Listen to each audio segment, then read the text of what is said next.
नमस्कार। आप सभी का इस YouTube चैनल पर स्वागत है। अपने क्लास 12th बायोलॉजी के अंदर 7वां चैप्टर चल रहा है। अपने अध्याय है वो चल रहा है 7वां, जिसका नाम है वाष्पोत्सर्जन एवं बिंदु स्त्राव।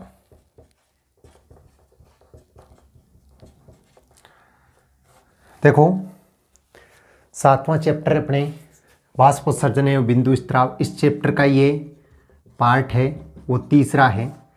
इससे पहले 2 क्लासें हो चुकी है, जिसके अंदर हम लोगों ने वाष्पोत्सर्जन क्या होता है उसके बारे में पढ़ लिया, और रंध्र है वो क्या होते हैं, रंध्र की संरचना किस प्रकार की होती है उसके बारे में हमने कंप्लीट पढ़ लिया है। अब देखो, हम पढ़ेंगे आज जो अपना टॉपिक है वो है रंध्र गति की क्रियाविधि। रंध्र गति की क्रियाविधि। देखो, सबसे पहले हम पढ़ेंगे कि रंध्र गति किसे कहते हैं।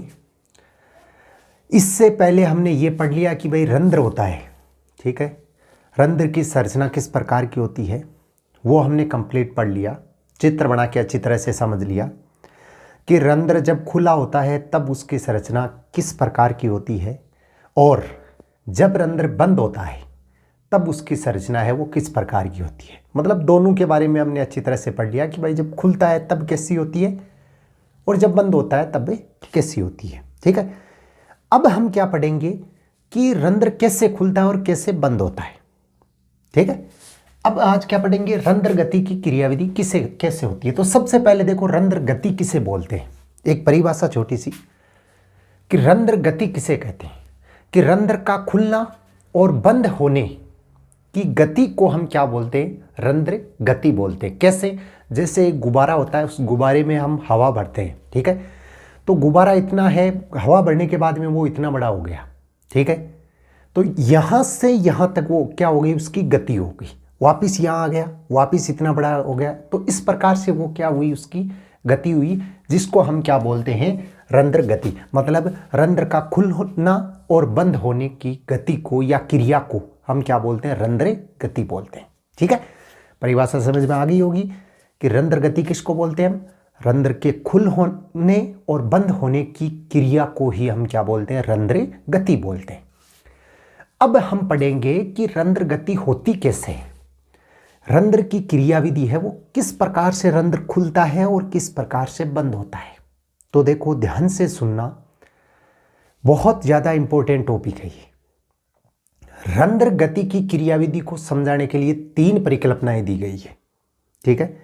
रंध्र गति की क्रियाविधि को समझने के लिए कितनी परिकल्पनाएं, 3 परिकल्पनाएं। इस चैप्टर के अंदर सबसे ज्यादा इंपॉर्टेंट यदि कोई प्रश्न बनता है तो वो प्रश्न है इन परिकल्पनाओं में। इन परिकल्पनाओं में सबसे ज्यादा इंपॉर्टेंट प्रश्न बनता है, इसलिए बहुत ही ज्यादा ध्यान से समझना, अच्छी तरह से समझना, चाहे क्लास बड़ी हो, लेकिन आज हम ये तीनों परिकल्पनाएं कंप्लीट पढ़ेंगे। तो कंप्लीट इसको समझना है। और तीसरी परिकल्पना है जो सबसे ज्यादा इंपॉर्टेंट है, तो अच्छी तरह से समझना। अब हम करते हैं स्टार्ट। देखो, रंध्र गति की परिभाषा मैंने आप लोगों को बता दी कि रंध्र गति किसे को बोलते हैं, रंध्र के खुलने और बंद होने की क्रिया को हम क्या बोलते हैं, रंध्र गति। अब रंध्र गति है उसको समझने के लिए कितनी परिकल्पनाएं दी गई है, 3 परिकल्पनाएं। कितनी दी हुई है, 3 परिकल्पनाएं। तो इसके अंदर देखो, सबसे पहली परिकल्पना के बारे में हम पढ़ते हैं, जिसका नाम क्या है, मांड शर्करा परिकल्पना। मांड शर्करा परिकल्पना। देखो, साथ में नोट्स बनाते रहना, ठीक है। हेडिंग ये लगाना है अपना, ठीक है। पहले रंध्र गति की परिभाषा लिखनी है, उसके बाद में कि ये 3 परिकल्पनाओं द्वारा समझाया जाता है, तो साथ में नोट से बढ़ाते रहना। मांड शर्करा परिकल्पना बहुत ही ज्यादा इंपॉर्टेंट। सबसे पहले तो देखो, इस परिकल्पना को किसने दिया, जेडी सायरे ने, ठीक है। यह परिकल्पना किसने दी थी, जेडी सायरे ने। कब दी थी, 1923 में। सबसे पहली बात तो ये कि मान शर्करा परिकल्पना है उसका प्रतिपादन जेडी सायरे ने सन 1923 के अंदर किया था। ठीक है, मान शर्करा परिकल्पना का अध्ययन सबसे पहले जेडी सायरे ने सन 1923 के अंदर किया था। अब देखो ये परिकल्पना क्या है, अच्छी तरह से समझना कि परिकल्पना क्या है। परिकल्पना देखो, पहले मैं एक बार बता देता हूं आपको कि जैसे दिन के समय जब प्रकाश संश्लेषण की होती है क्रिया और जब रात के समय नहीं होती है तो पेड़ पौधों में क्या डिफरेंट आता है। देखो, जब दिन के समय प्रकाश संश्लेषण की क्रिया होती है तो पादपों में CO2 की क्या हो जाती है, कमी। बहुत अच्छी तरह से समझना, बहुत इजी तरीका बताऊंगा मैं समझने का। दिन के समय हम क्या पढ़ रहे हैं, दिन के समय। ठीक है, दिन के समय जब क्या होती है, प्रकाश संश्लेषण की क्रिया होती है तो CO2 की क्या हो जाती है, कमी हो जाती है। ठीक है, दिन के समय जब प्रकाश संश्लेषण की क्रिया हो जाती है तो जो रक्षक कोशिकाएं, जानते हो, सभी जानते हो रक्षक कोशिकाएं क्या होती है, ये कोशिकाएं, ये बाहर वाली, ये बीच का रंध्र है, ये क्या है, रक्षक कोशिकाएं। ठीक है, तो इन रक्षक कोशिकाओं में क्या होता है, CO2 की क्या हो जाती है, कमी। रक्षक कोशिकाएं या द्वार कोशिकाएं एक ही बात है। इन्हीं को तो हम क्या बोलते हैं, रक्षक कोशिकाएं बोलते हैं, और इन्हीं को हम क्या बोलते हैं, द्वार कोशिकाएं। तो ये किसी भी प्रकार से अपने को कंफ्यूज नहीं होना है। अपने को ये नहीं कि भाई रक्षक कोशिका क्या हो गई या द्वार कोशिका है वो क्या हो गई, तो इस प्रकार से बिल्कुल भी अपने 1% भी कंफ्यूज नहीं होना है। अब देखो, दिन के समय जब प्रकाश संश्लेषण की क्रिया होती है, दिन के समय जब प्रकाश संश्लेषण की क्रिया होती है तो CO2 की क्या आ जाती है, कमी। पादपों में क्या आ जाती है, CO2 की कमी। और जब CO2 की कमी आती है तो pH मान क्या हो जाता है, ज्यादा, मतलब बढ़ जाता है। ध्यान से समझना, दिन के समय जब प्रकाश संश्लेषण की क्रिया होती है तो CO2 की क्या हो जाती है, कमी हो जाती है। ठीक है, और pH मान क्या होता है, बढ़ जाता है। और जब pH मान बढ़ता है तो ये कोशिकाएं हैं, ठीक है, इन कोशिकाओं में फास्फोराइलेज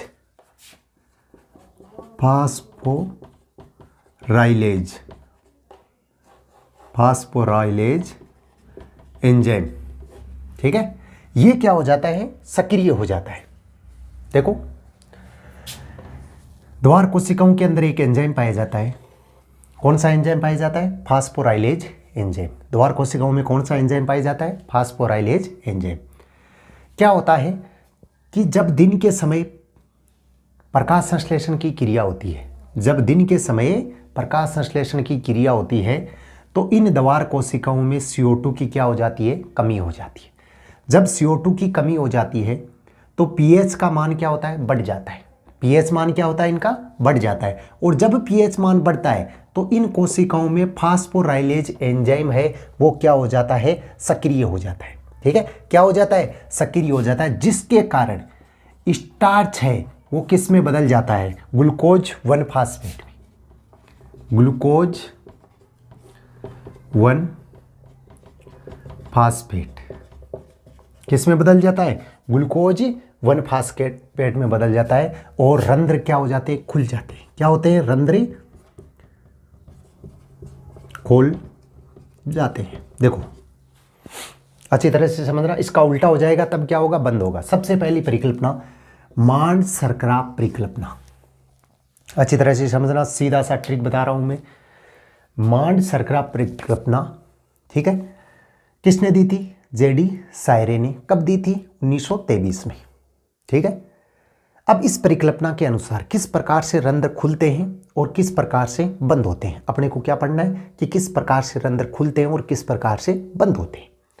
अच्छी तरह से समझना, दिन के समय वर्णन यही लिखना है, जो मैं बोल रहा हूं यही वर्णन है इसका। दिन के समय द्वार कोशिकाओं में जब प्रकाश संश्लेषण की क्रिया होती है, दिन के समय जब प्रकाश संश्लेषण की क्रिया होती है, दिख रहा होगा जो मैंने कंप्लीट लिखा है अच्छी तरह से। दिन के समय जब प्रकाश संश्लेषण की क्रिया होती है तो द्वार कोशिकाओं के अंदर CO2 की कमी हो जाती है। और जब CO2 की कमी होती है तो pH मान बढ़ जाता है। जब CO2 की कमी होती है तो pH मान बढ़ जाता है, जिसके कारण द्वार कोशिकाओं में उपस्थित फास्फोराइलेज एंजाइम सक्रिय हो जाता है, जिसके कारण द्वार कोशिकाओं में उपस्थित फास्फोराइलेज एंजाइम सक्रिय हो जाता है, जिससे स्टार्च ग्लूकोज 1 फास्फेट में बदल जाती है, जिससे स्टार्च ग्लूकोज 1 फास्फेट में बदल जाती है और रंध्र है वो खुल जाते हैं। रंध्र किस प्रकार से खुलते हैं, अच्छी तरह से आ गया होगा समझ में कि रंध्र कैसे खुलेगा। कंप्लीट आ गया। रंध्र किस प्रकार से खुलेगा आ गया होगा समझ में। कैसे, ये पूरा वर्णन लिखना है।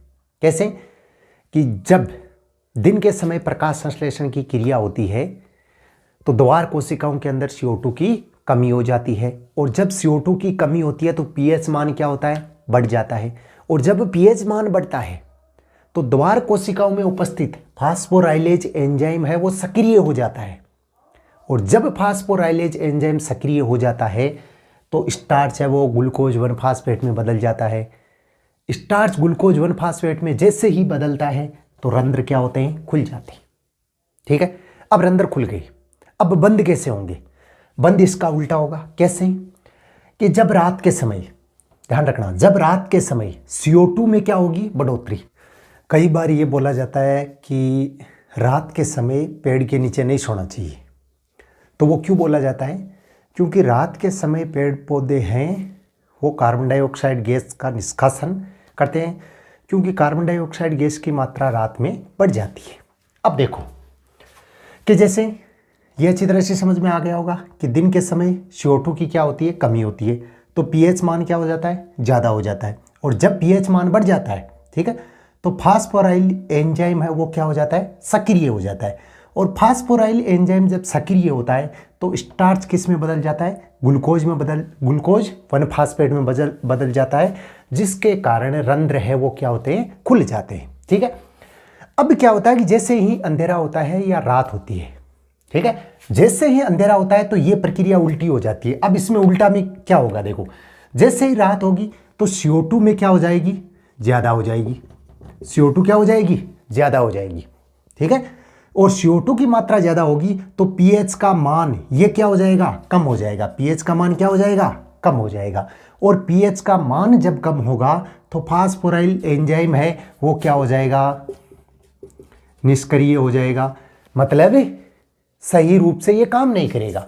ठीक है, सक्रियता कम हो जाएगी, और जब इसकी सक्रियता कम हो जाएगी तो ये ग्लूकोज 1 फास्फेट है ये वापस किस में बदल जाएगा, स्टार्च में बदल जाएगा। मतलब ग्लूकोज 1 फास्फेट पुनः किसके अंदर बदल जाएगा, स्टार्च में बदल जाएगा, और जब पुनः स्टार्च में बदलेगा तो रंध्र क्या हो जाएंगे, वापस से बंद हो जाएंगे। ठीक है, अब देखो किस प्रकार से ये बंद होते हैं, वर्णन कैसे करना है कि रात के समय CO2 की मात्रा ज़्यादा हो जाती है।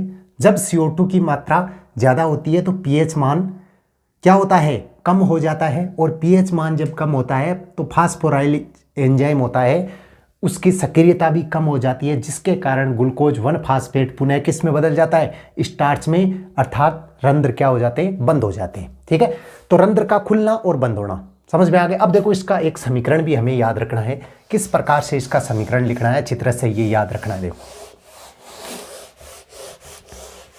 वर्णन तो इस प्रकार से करना है, कैसे करना है वर्णन, दोबारा ध्यान से सुन लेना। सबसे पहले इसका प्रतिपादन किसने किया, लिख दिया। उसके पश्चात अपने को ये लिखना है कि दिन के समय जब प्रकाश संश्लेषण की क्रिया होती है तो CO2 की कमी होती है, जिसके कारण pH मान है वो क्या होता है, बढ़ जाता है, और जब pH मान बढ़ता है तो फास्फोराइलेज एंजाइम है उसकी सक्रियता क्या हो जाती है, सक्रिय हो जाता है वो।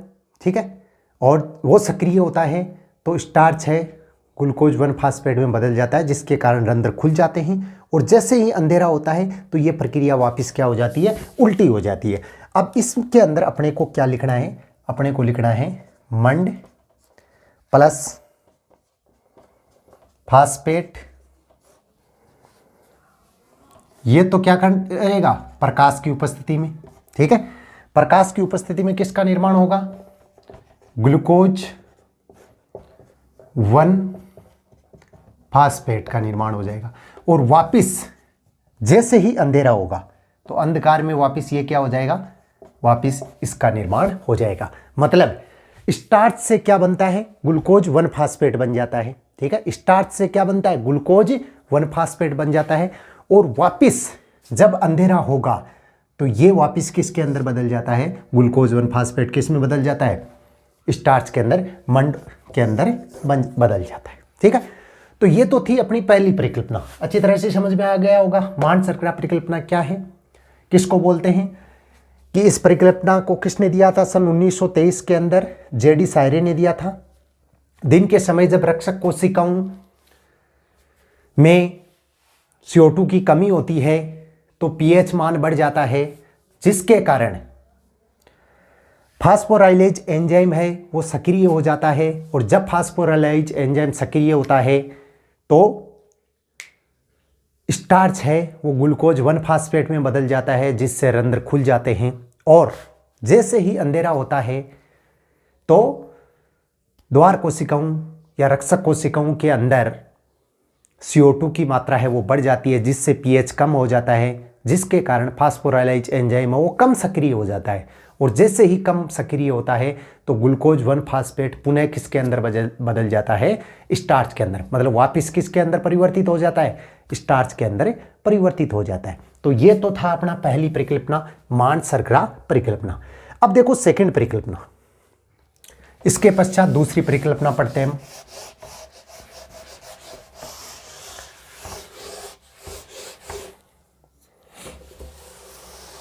ध्यान से समझना इसको भी। दूसरी परिकल्पना है वो है 2 नंबर परिकल्पना, स्टीवार्ड की परिकल्पना। स्टीवार्ड की परिकल्पना, देखो स्टीवार्ड की परिकल्पना क्या होती है कि पहली परिकल्पना कंप्लीट हो गई है, दूसरी परिकल्पना स्टीवार्ड की परिकल्पना। कहने का मतलब pH मान होता है, उस pH मान के कारण ही तो क्या होते हैं, रंध्र खुलते हैं, और उसी के कारण क्या होते हैं, बंद होते हैं। मतलब pH मान के कारण ही रंध्र खुलते हैं और बंद होते हैं। ये किसने बोला था, स्टीवार्ड ने बोला। स्टीवार्ड ने ये बोला कि pH मान जब बढ़ जाता है तब क्या होता है, रंध्र खुल जाता है। ठीक है, और जैसे ही pH मान कम होता है वैसे ही रंध्र वापस क्या हो जाता है, बंद हो जाता है।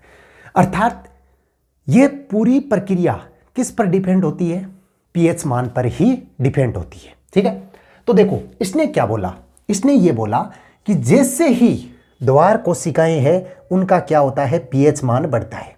जैसे ही pH मान बढ़ता है तो जो ग्लूकोज था, एक मिनट,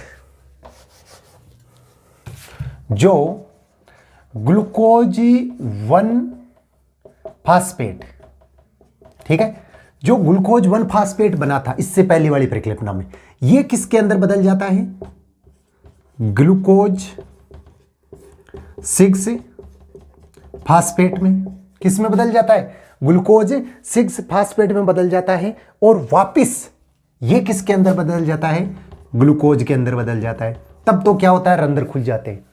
ठीक है, स्टीवार्ड ने क्या बोला, देखो ध्यान से समझना, स्टीवार्ड ने क्या बोला कि रंध्र का खुलना और बंद होना ये पूरा किस पे डिपेंड होता है, pH मान पर। मतलब रंध्र जब खुलते हैं या बंद होते हैं ये पूरी प्रक्रिया किस पे डिपेंड होती है, pH मान पर डिपेंड होती है। कैसे होती है कि जैसे ही pH मान बढ़ता है तब तो क्या होंगे, वो रंध्र खुलेंगे, एक प्रक्रिया के थ्रू वो क्या होंगे, खुल जाएंगे।